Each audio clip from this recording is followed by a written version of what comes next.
Nous avons une nouvelle alliance militaire dans la région, ou du moins, c'est ce que certains disent. Il y a quelques jours, on a vu l'Arabie saoudite, le Pakistan et la Turquie signer un accord. Il est maintenant analysé par beaucoup de gens, et j'aimerais vous donner mon avis, parce que je trouve qu'il y a quelque chose de plutôt louche dans cette affaire. En ce moment, les discussions en ligne et sur tous les sites d'information portent sur la question de savoir si cela constitue réellement une rupture entre la région et les États-Unis. Est-ce une sorte de contrepoids à l'OTAN? Est-ce principalement dirigé contre l'Iran ou non? Pour l'instant, nous n'avons vraiment aucune clarté sur ce que signifie cette nouvelle alliance, ni même sur le fait qu'il s'agisse réellement d'une alliance.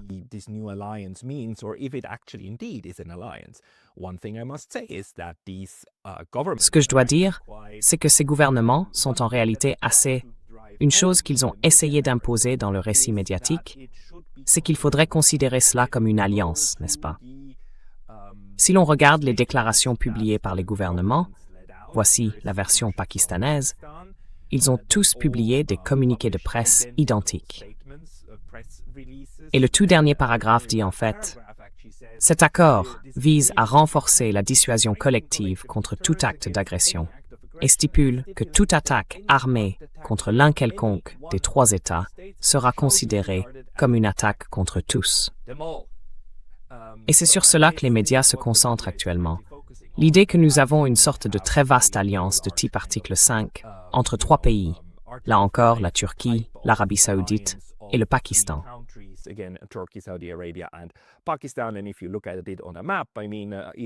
Et si vous regardez une carte, l'Iran se trouve vraiment au centre de ces trois pays. Donc il est très plausible de penser que cela vise l'Iran. Et je pense qu'Alexander Mercouris et Alex Christoforou de The Duran ont fait une observation très importante. Il n'y a aucune chance que cela ait pu se faire sans l'accord des États-Unis.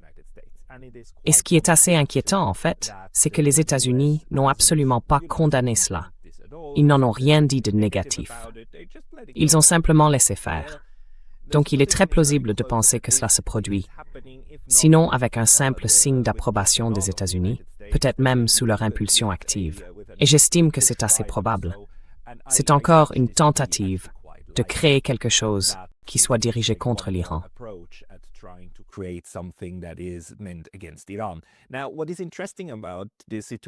Ce qui est intéressant dans cette situation, c'est que cette interprétation-là ne constitue peut-être pas l'ensemble du tableau. Pour l'instant, il semble relativement difficile pour les observateurs internationaux de se faire une opinion. Ce matin même, nous avons lu, y compris sur Russia Today, un article très intéressant à ce sujet. Il est écrit par un analyste azerbaïdjanais, qui réside toutefois en Russie, Murat Sadiqzadeh, président du Centre d'études sur le Moyen-Orient et maître de conférences invité à l'université HSE de Moscou, en Russie. C'est donc un universitaire international basé en Russie. Évidemment, s'il est originaire d'Azerbaïdjan, il a probablement, comme on pourrait le supposer, des penchants plutôt favorables à la Russie et non à l'Iran, disons-le ainsi. Mais je ne me suis pas penché sur ses travaux universitaires, donc je ne saurais pas le dire.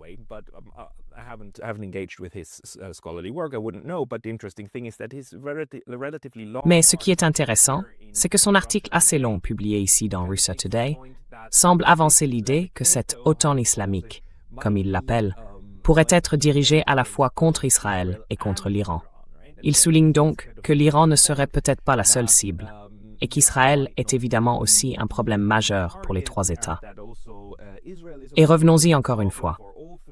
Oui, nous savons que la Turquie entretient, d'un côté, des relations commerciales avec Israël. C'est aussi quelque chose qui est beaucoup critiqué dans le contexte du génocide.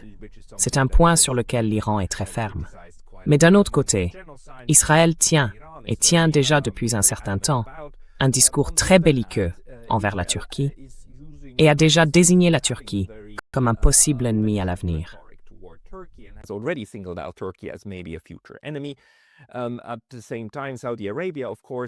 En même temps, l'Arabie saoudite n'entretient évidemment pas de très mauvaises relations avec Israël. Mais elle refuse toujours de rejoindre les accords d'Abraham, comme les Américains le souhaiteraient, et n'a pas de relations normalisées avec Israël. Le Pakistan, en revanche, a joué un rôle plutôt constructif pendant toute la guerre de ces 4 ou 5 derniers mois, depuis le 28 février 2026, lorsque les États-Unis et Israël ont attaqué conjointement l'Iran.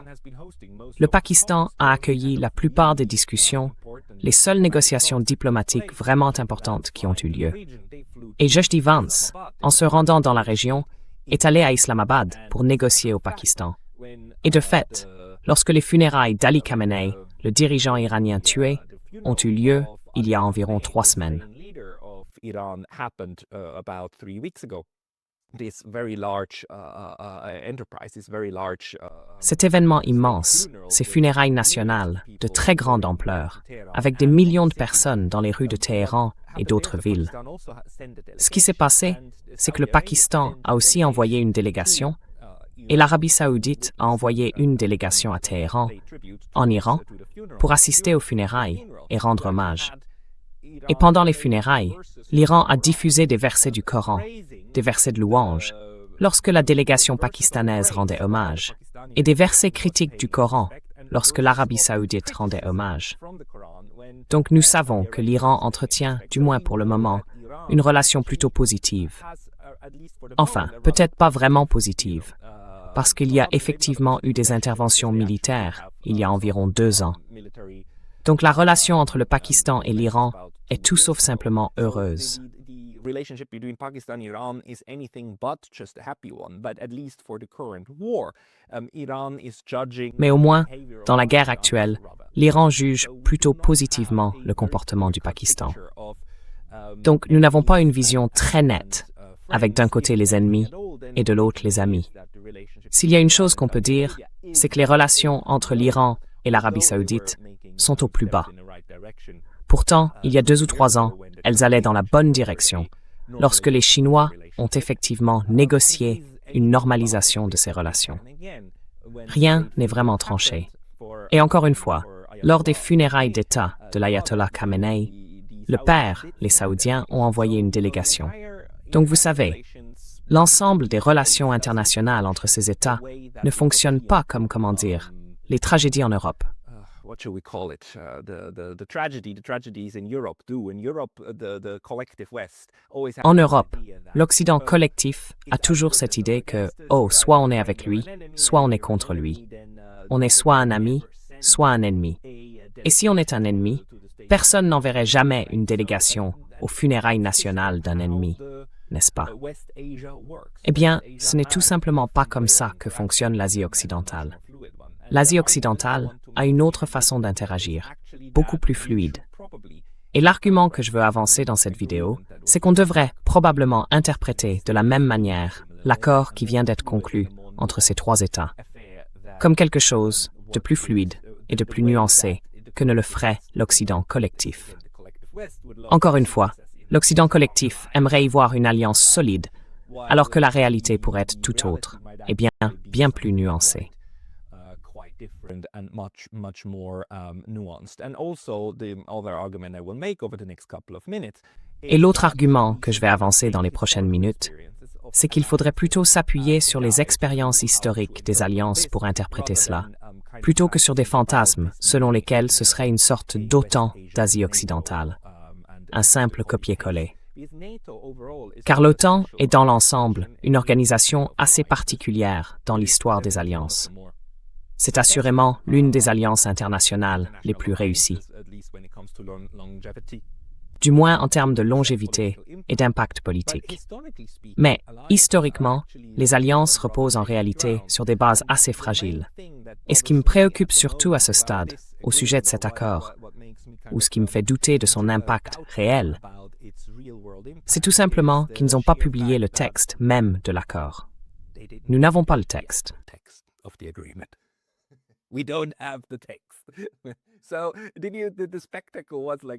Le spectacle, c'était MBS, le premier ministre pakistanais, et Erdogan, qui se rencontraient à la Mecque, c'est ça, et qui signaient tout ça en disant oui, un pour tous, tous pour un, voilà ce que c'est.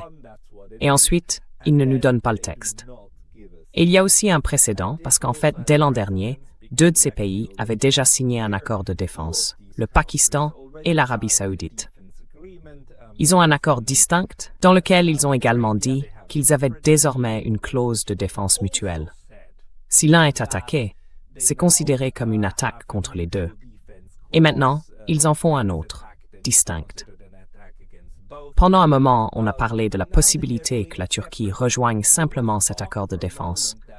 Mais au final, ce que nous avons, c'est un nouvel accord.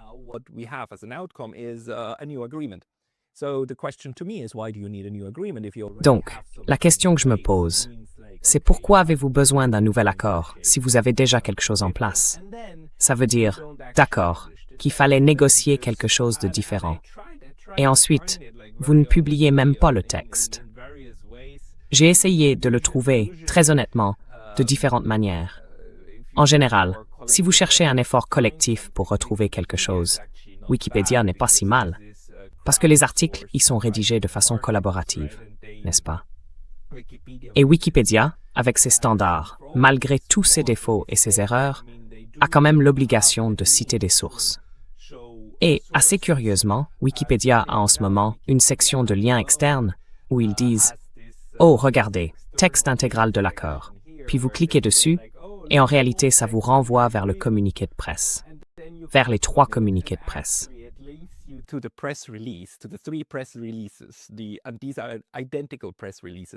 Ce sont des communiqués de presse identiques, publiés par les 3 pays en anglais. Ils se contentent de rapporter ce que dit réellement l'accord, mais ils ne nous donnent pas le libellé exact de l'accord. Et je trouve cela très important, parce que, dans ce genre de choses, le diable est comme toujours dans les détails, car il s'agit d'accords juridiques. Et je ne veux pas dire qu'il y aurait quoi que ce soit qui puisse obliger ces pays à s'entraider. D'accord. Le droit international est très différent du droit national. C'est un tout autre animal. Ce que vous inscrivez dans ces mémorandums ou dans ces traités peut très facilement être violé.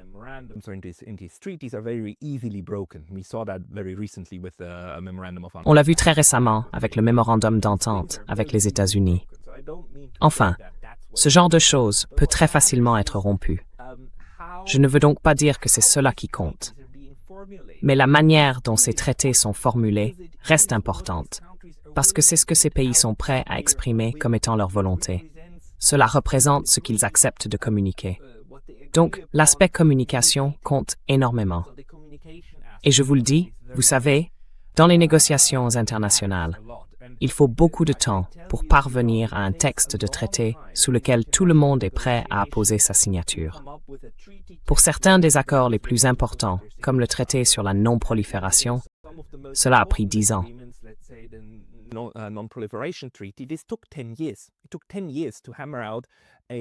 Il a fallu 10 ans pour parvenir à un accord, puis à un texte de traité que tout le monde accepterait de signer.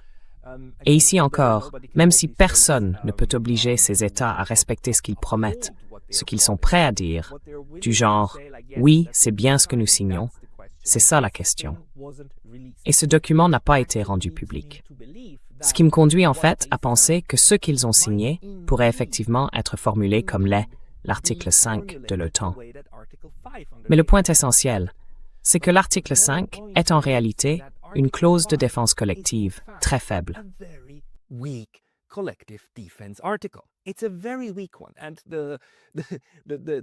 C'est très faible. Et le seul problème, c'est que tout le monde, je veux dire à l'international et sur le plan de la propagande, a tellement abusé de l'article 5 que plus personne ne se donne la peine de le lire. Mais Jack Matlock a dit un jour, dans l'une de mes émissions, « Allez le lire. Allez lire ce putain d'article. Ce n'est pas une promesse de venir automatiquement à votre aide militaire. Ce n'en est pas une. Donc l'article 5 est très faible. Parcourons Auguste un instant. Voilà ce marque-le 5 original du traité de l'OTAN, de la charte. In the NATO treaty, the charter, Article 5 says, the parties agree that an armed L'article 5 dit « Les parties conviennent qu'une attaque armée contre l'une ou plusieurs d'entre elles, survenant en Europe ou en Amérique du Nord, sera considérée comme une attaque dirigée contre toutes les parties. En conséquence, elles conviennent que si une telle attaque armée se produit, chacune d'elles, dans l'exercice du droit de légitime défense, individuelle ou collective, reconnu par l'article 51 de la Charte des Nations Unies, assistera là où les parties ainsi attaquées, en prenant aussitôt, individuellement et de concert avec les autres parties, toute mesure qu'elle jugera nécessaire, y compris l'emploi de la force armée, afin de rétablir et d'assurer la sécurité dans la région de l'Atlantique Nord. L'élément important ici, c'est que le soutien militaire fait partie des mesures que les États peuvent prendre.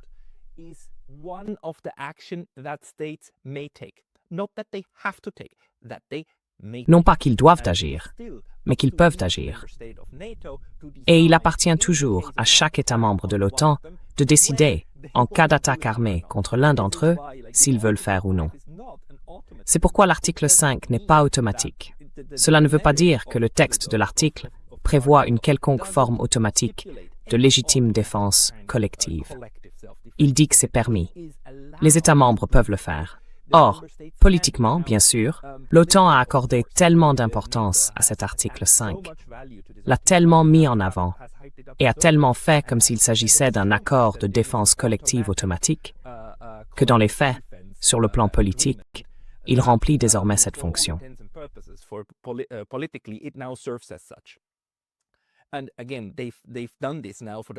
Et encore une fois, ils font ça depuis maintenant 70 ans.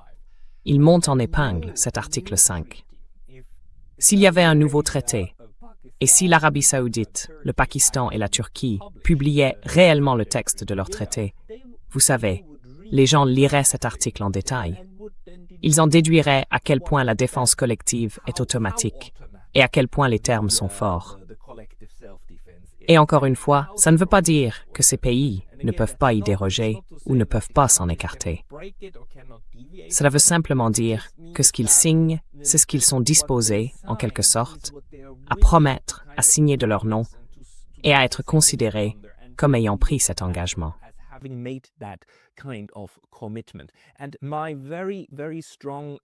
Et ma très très forte intuition ici, compte tenu du fait qu'ils n'ont pas réellement publié le texte concret de cet accord, c'est qu'il est probablement formulé de manière similaire à l'article 5, c'est-à-dire de façon faible. Et encore une fois, c'est assez fascinant de voir comment on peut faire cela, de quelle manière on peut le faire. Par le passé, on a vu des tentatives de formulation d'articles de défense collective bien plus contraignants. L'article 5 est, en réalité, l'une des promesses de défense collective les plus faibles que nous ayons vues. Laissez-moi vous montrer à quoi ressemble une promesse forte de défense collective, qui a elle aussi été signée et qui a été en vigueur pendant un temps. C'est le pacte de la Société des Nations.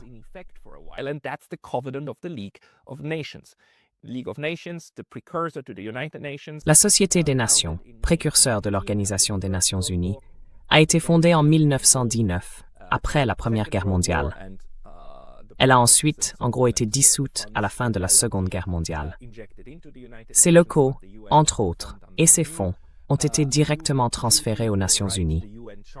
Mais l'ONU a été créée sur la base d'un nouveau traité, la Charte des Nations Unies.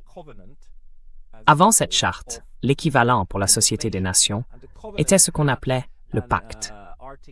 Et ce pacte comportait un article 16 qui, en fait, précisait ce que signifierait une attaque contre l'un des membres de la Société des Nations. Je veux simplement vous le lire pour que vous entendiez la différence de formulation et à quel point cet article, l'article 16 de la Société des Nations, était bien plus ferme. Article 16 of the League of Nations was much stronger. Let me just read it out for you. Article 16. Permettez-moi de vous lire. Article 16. Si un membre de la société recourt à la guerre en violation des engagements qu'il a pris au titre des articles 12, 13 et 15, il sera de ce fait considéré comme ayant commis un acte de guerre contre tous les autres membres de la société. Ceux-ci s'engagent alors immédiatement à rompre toute relation commerciale ou financière avec lui, à interdire tout rapport entre leurs ressortissants et les ressortissants de l'État qui a violé le pacte, et à empêcher toute relation financière, commerciale ou personnelle entre les ressortissants de cet État et les ressortissants de tout autre État, membre ou non de la société. state, whether a member of the League or not. It shall be the duty of the Council in such Dans de tels cas, le Conseil aura le devoir de recommander aux différents gouvernements concernés quelles forces militaires, navales ou aériennes effectives les membres de la Ligue devront chacun fournir aux forces armées destinées à protéger les engagements de la Ligue. Vous entendez à quel point c'est différent. Le pacte de la Société des Nations imposait réellement que, si cela se produisait, si une attaque avait lieu, alors A, B, C, D devaient se produire, n'est-ce pas? D'abord, des mesures économiques, ce que nous appellerions aujourd'hui des sanctions, devaient obligatoirement être imposées par tous les membres. Ensuite, les États membres devaient fournir des forces militaires à une force d'intervention, qui serait alors placée sous la direction du Conseil de la Société des Nations.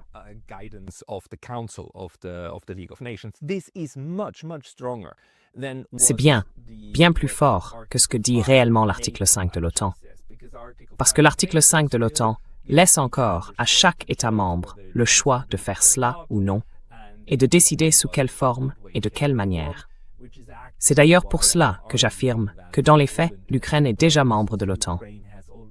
Chaque membre de l'OTAN a essentiellement décidé lui-même quel type d'armes il voulait envoyer, quelle quantité il voulait envoyer, combien d'argent il voulait envoyer. Je veux dire, ce sont précisément toutes les choses couvertes par l'article 5.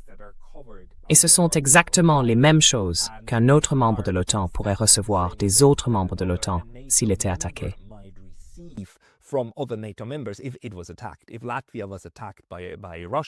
Si la Lettonie était attaquée par la Russie, eh bien, ça ne voudrait pas dire que la Pologne devrait automatiquement envoyer des soldats, des avions, et ainsi de suite. Elle peut le faire, mais elle n'y est pas obligée. Ce n'est pas obligatoire. Et c'est un point très important concernant l'article 5, et l'un des aspects qui, en réalité, n'ont jamais été mis à l'épreuve. En revanche, dans le cadre du pacte, ils auraient été obligés d'aider. Et c'est très important. L'argument que je veux aussi avancer, c'est que le pacte a bien sûr lamentablement échoué. Pourquoi a-t-il échoué? Parce que les États n'ont pas tenu leurs promesses. Le premier État qui a réellement mis cela à l'épreuve, c'était le Japon, qui a envahi la Chine, la Mandchourie, en 1931, sous un prétexte très fragile. Il y a eu un grand tollé, puis il ne s'est rien passé.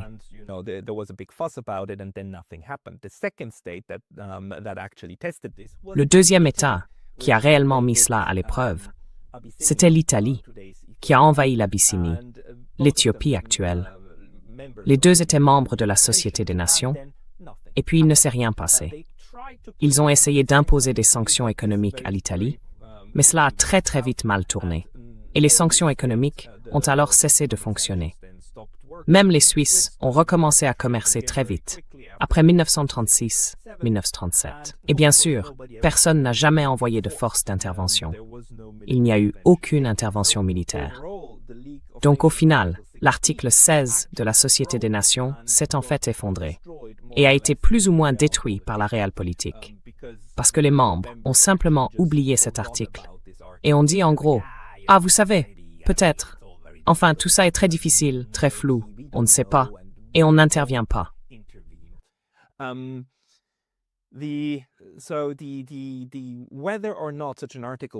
Donc, le fait qu'un tel article fonctionne ou non dépend très largement de la conviction des autres qu'il fonctionnera. Et bien sûr, avec la guerre en Ukraine, on voit que la Russie prend l'article 5 de l'OTAN très très au sérieux. Cela reflète aussi Vladimir Poutine et la manière dont lui, en tant que juriste, évalue manifestement les engagements que les États prennent les uns envers les autres. On peut donc avancer que cette nouvelle alliance sunnite entre l'Arabie saoudite, le Pakistan et la Turquie vise avant tout à envoyer un message politique. Et le fait de ne pas publier cet accord fait, à mes yeux, pleinement partie de cette mise en scène. C'est comme dire, regardez, nous avons une grande alliance, mais elle est tellement grande que nous n'allons même pas en publier le texte.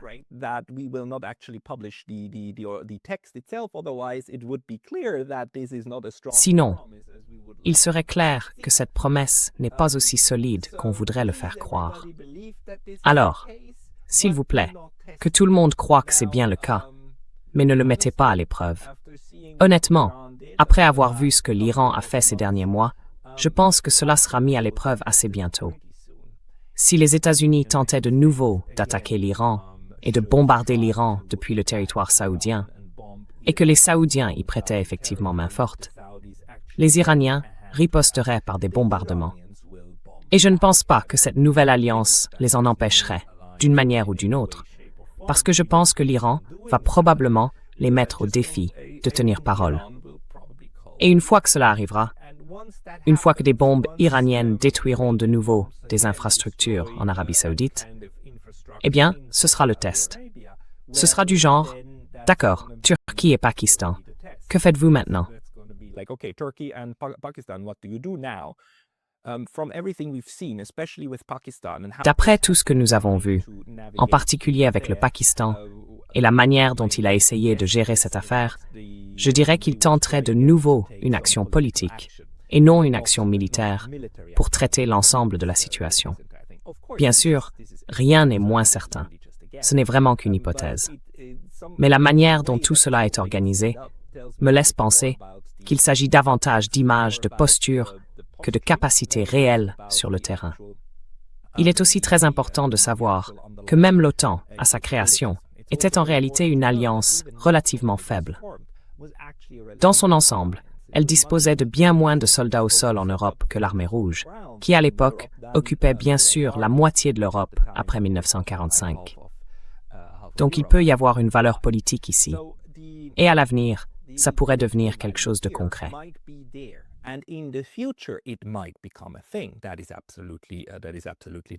C'est tout à fait le cas. Je ne veux pas dire que cette alliance ne pourra jamais avoir un impact concret dans le monde réel. Mais l'histoire des alliances ne permet pas vraiment d'arriver à cette conclusion. Et peut-être que je peux aussi évoquer très brièvement une autre de ces alliances qui a été créée, largement présentée comme importante, puis très vite abandonnée. C'est l'Organisation du traité de l'Asie du Sud-Est, l'OTAS. Elle a clairement été formée après l'OTAN, comme la version sud-est asiatique de l'OTAN. Elle a été créée à la fin des années 50, au début des années 60. Ses principaux membres étaient en fait la France, la Grande-Bretagne et les États-Unis, qui, à l'époque, avaient encore tous ces intérêts coloniaux dans ces États-là. La Thaïlande et les Philippines en sont également devenus membres.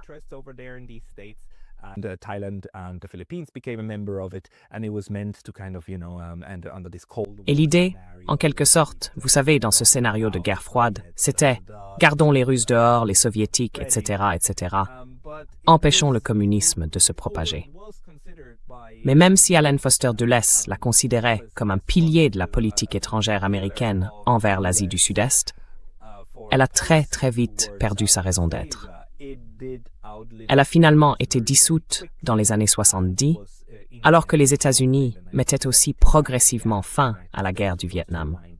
Et elle a été dissoute sans aucune cérémonie, au milieu des années 70, je crois, vers 76 ou 77. Donc une attaque contre l'un est considérée comme une attaque contre tous. Je veux dire, c'est très bien pour l'image et tout le reste, mais c'est avant tout un outil politique. Cela ne signifie pas qu'il y aura automatiquement un parapluie sécuritaire et des garanties de sécurité.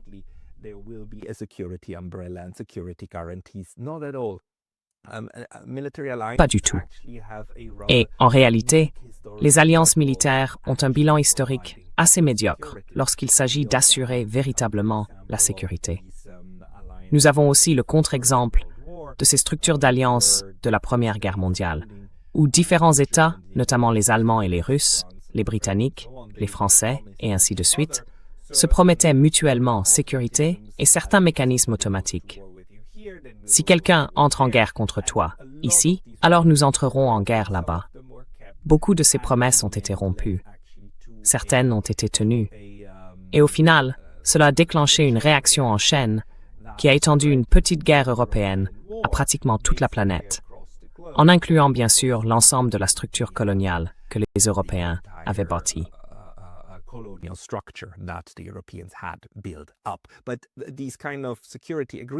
Mais ces types d'accords de sécurité et de promesses d'alliance le point que je veux souligner concerne bien davantage l'image que l'aide automatique ou quoi que ce soit de ce genre. Et si l'on regarde ces trois États, tout en gardant à l'esprit la manière dont leurs achats militaires, et ainsi de suite, sont structurés, on a évidemment l'impression que oui, ils ont tous des accords de sécurité avec les États-Unis.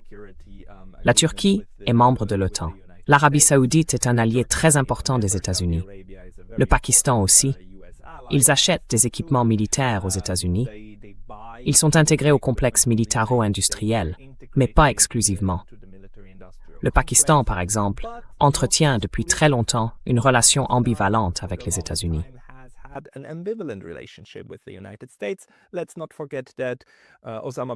N'oublions pas que Oussama Ben Laden, au final, a été tué dans une propriété au Pakistan. Oui, pas en Afghanistan. Il a été tué au Pakistan.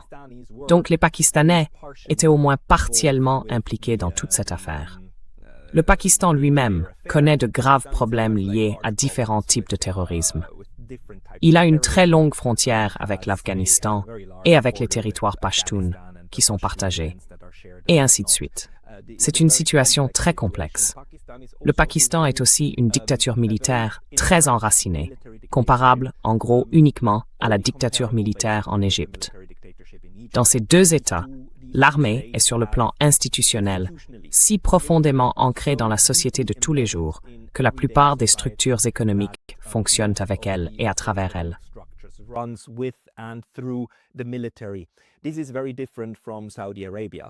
C'est très différent de l'Arabie saoudite, qui est un royaume, et clairement un État policier. L'Arabie saoudite est une monarchie très brutale et un État policier.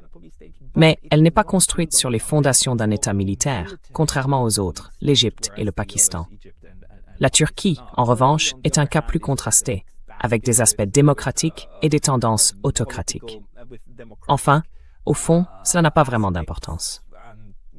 Monsieur, Erdogan a réussi à recentrer l'État, plus ou moins, autour de la présidence.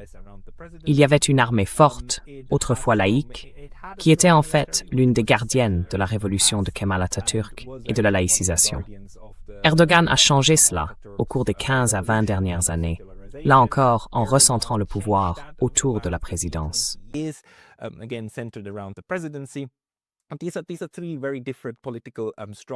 Ce sont trois structures politiques très différentes.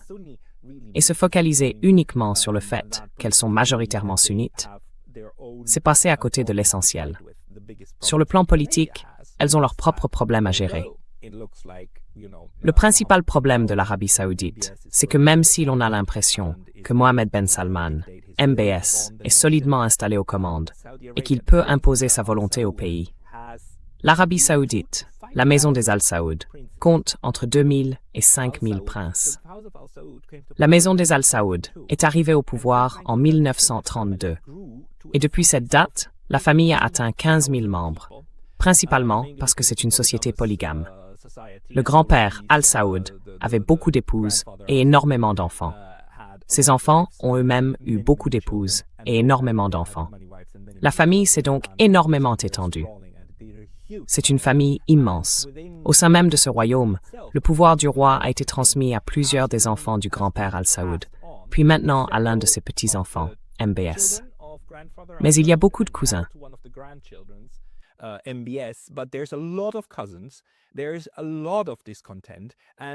Il y a beaucoup de mécontentement. Et Ben Salman a dû recourir à pas mal de force, de violence et de menaces pour consolider le pouvoir autour de lui. Et plus cette guerre avec l'Iran dure, plus elle entrave le développement économique, plus le risque augmente que, au sein de cette famille, certains en viennent à dire qu'il faut une autre branche de la famille à la tête du pays. La structure du pouvoir en Iran est solidement ancrée, parce qu'elle est institutionnalisée et qu'elle est largement dissociée de la figure individuelle qui se trouve au sommet. Et nous l'avons vu, bien sûr en direct, lorsque les États-Unis ont tué l'ayatollah Ali Khamenei. Et oui, son fils est maintenant devenu le nouvel ayatollah.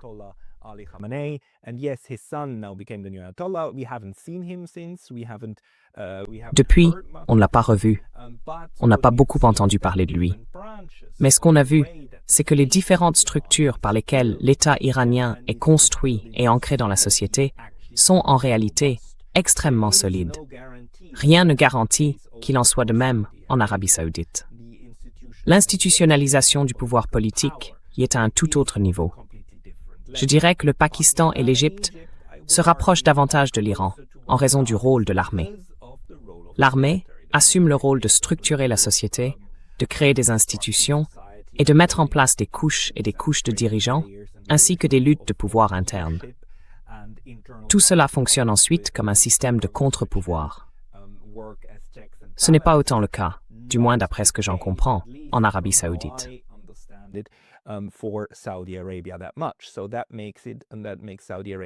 Cela rend donc l'Arabie saoudite, en réalité, assez vulnérable politiquement. Bref, pour le dire simplement, je mettrai en garde contre l'idée d'interpréter ce traité entre les trois pays, comme fonctionne le traité de l'OTAN. Car, en partant du principe que l'Occident collectif, les États membres de l'OTAN, les Européens et les Nord-Américains sont en fait assez homogènes culturellement. La seule exception, c'est la Turquie. Et la Turquie a montré qu'elle ne se comporte pas du tout comme le reste de l'OTAN, n'est-ce pas? La Turquie n'a pas interdit, elle n'a pas sanctionné la Russie de la même manière que le reste de l'OTAN. Je suis récemment passé par Istanbul. À l'aéroport d'Istanbul, on peut échanger n'importe quelle devise contre des roubles russes et des roubles russes contre n'importe quelle autre devise.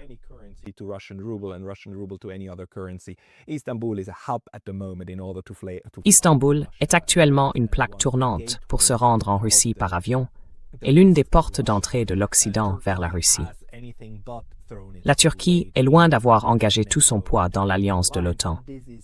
Et c'est une preuve supplémentaire que la Turquie ne se conforme pas à cette logique du « nous contre les autres » et qu'elle met en place des structures d'alliance à vecteurs multiples. C'est aussi, assez curieusement, vous savez, je ne sais pas pourquoi, mais les relations internationales ont cette habitude de reproduire certaines structures du passé.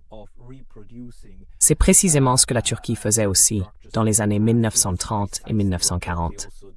Elle évoluait en fait au sein des structures d'alliance de tout le monde.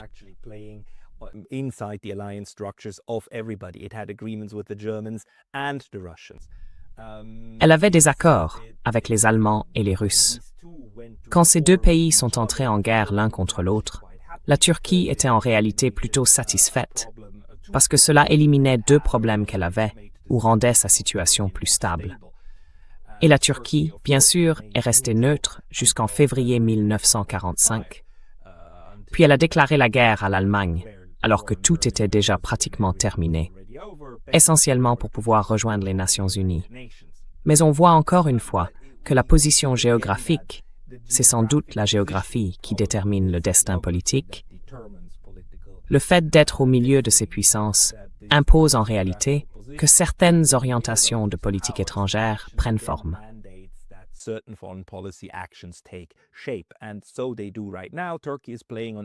Et c'est ce qu'ils font actuellement. La Turquie joue sur tous les terrains et pas exclusivement avec l'un ou avec l'autre.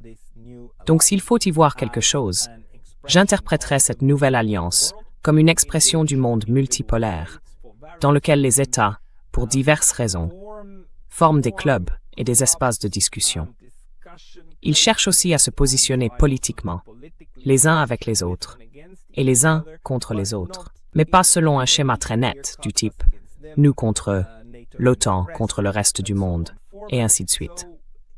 Je suis donc, dans une certaine mesure, d'accord avec l'article. C'est aussi l'expression de l'évolution du monde multipolaire et du fait que les États-Unis perdent en quelque sorte cette aura qui faisait d'eux le seul fournisseur potentiel de sécurité.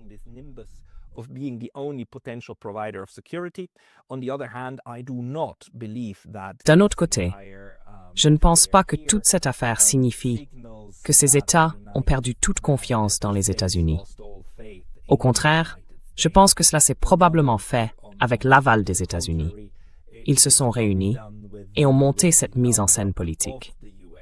Et je pense que c'est bien une mise en scène politique. Encore une fois, je serais très surpris que lors de la prochaine phase de la guerre contre l'Iran, la Turquie et le Pakistan se mettent soudainement à bombarder l'Iran. Ce serait une chose très très stupide à faire, parce que cela vous créerait un ennemi dont vous n'avez pas vraiment besoin. Et les seuls qui agissent de cette manière stupide en ce moment, ce sont les Européens, parce qu'ils sont totalement, à 100%, sous emprise.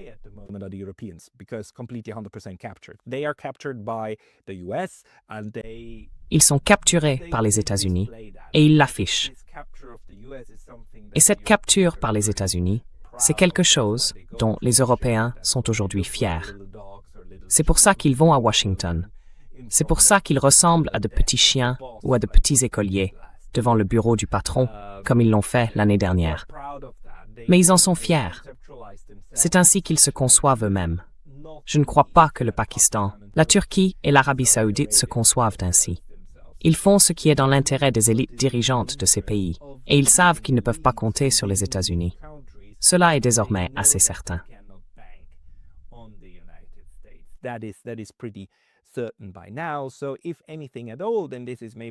Donc, au minimum, il s'agit peut-être d'un nouveau club politique au sein duquel on peut désormais discuter de questions commerciales et de sécurité.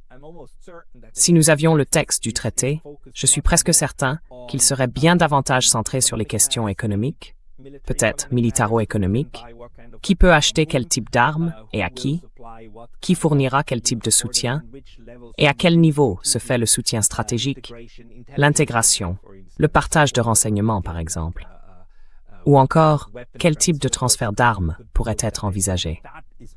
Je pense que c'est probablement là que se trouve l'utilité concrète de cet accord. Et cela permettra ensuite à des agences de niveau inférieur d'entamer des processus d'intégration. Enfin, pas d'intégration, mais de coordination entre elles.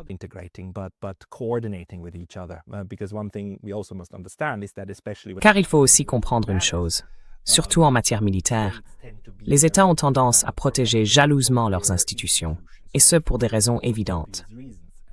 Les ouvrir à la coopération, par exemple à une coopération entre armées, ce n'est pas si simple. Il faut d'abord certaines bases politiques.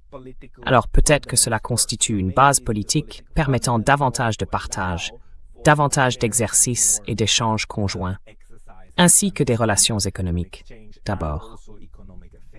Un autre indice montrant que c'est bien le cas, et que cette alliance politique solide ne l'est pas autant qu'elle en a l'air, c'est évidemment que le premier accord dont je viens de parler, celui conclu entre le Pakistan et l'Arabie saoudite en 2025, comportait déjà une clause de défense mutuelle.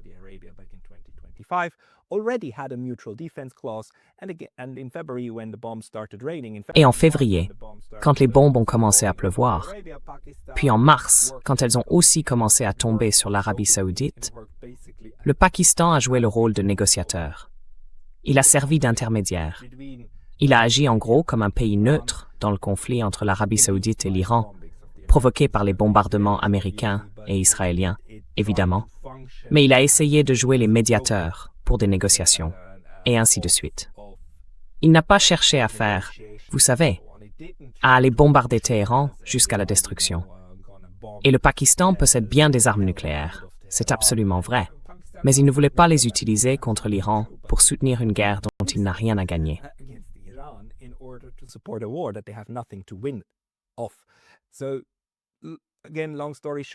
Donc, encore une fois, pour faire court, je pense que ce qu'on voit ici, c'est plutôt la réaffirmation d'un monde multipolaire. Pas nécessairement contre la volonté des États-Unis, mais peut-être même avec leur accord tacite. Mais ce genre de posture politique internationale montre simplement qu'il existe désormais plusieurs niveaux de signification et plusieurs niveaux d'intérêt qui vont commencer à converger et créer différents clubs. Mais il ne faut pas les interpréter comme l'OTAN est un club, parce que l'OTAN est un club particulier. C'est le club des colonisateurs. C'est le club de ceux qui commettent des génocides. C'est le club du monde blanc occidental contre tous les autres, après 500 ou 600 ans de folie génocidaire.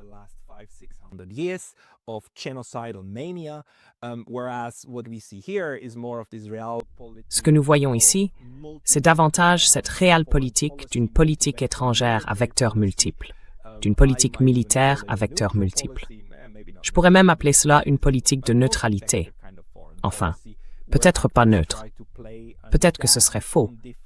mais c'est une forme de politique étrangère à vecteurs multiples, où les acteurs essaient de jouer et de danser à différents mariages, tant qu'ils peuvent y être invités. Pourquoi ne pas y aller? Pourquoi ne pas voir jusqu'où ils peuvent aller? À mon sens, cela ne compromet pas l'émergence de la multipolarité. C'est plutôt le signe du caractère inévitable d'un avenir multipolaire et à vecteurs multiples pour l'ordre mondial. Sur ce, merci d'avoir écouté tout ce long discours. À la prochaine.